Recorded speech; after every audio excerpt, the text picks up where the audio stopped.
Possiblekah harga emas ni satu hari nanti naik sampai RM1,000 per gram? Tuan-puan, terus terang saya sendiri sebagai penyimpan emas, saya tidak fokus pada prediction harga. Yang penting, yang paling utama adalah grab emas saya bertambah setiap bulan. Cara saya melihat emas sangat simple. Emas ni kekalkan kuasa beli, bukan naikkan kekayaan secara luar biasa.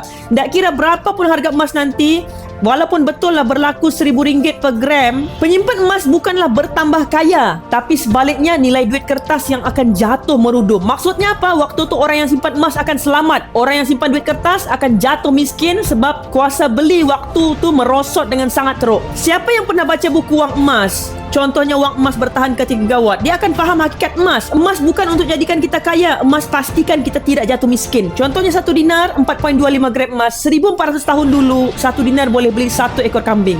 Hari ini pun 1 dinar masih lagi boleh beli seekor kambing. Walaupun harga emas naik RM1,000 per gram, tetap 1 dinar boleh beli hanya seekor kambing, bukan 3, bukan 5. Kuasa beli tu kekal stabil, itulah fungsi emas. Sebab tu penyimpan emas yang ada ilmu, dia tak sibuk untuk predik harga.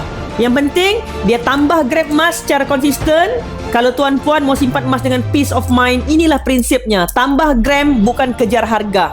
Kalau anda memulakan tabungan emas rendah RM100 dan tiada komitmen bulanan, isi baik di bawah, saya bantu anda. Moga kekayaan anda terus berkembang dengan ilmu. Follow for more tips.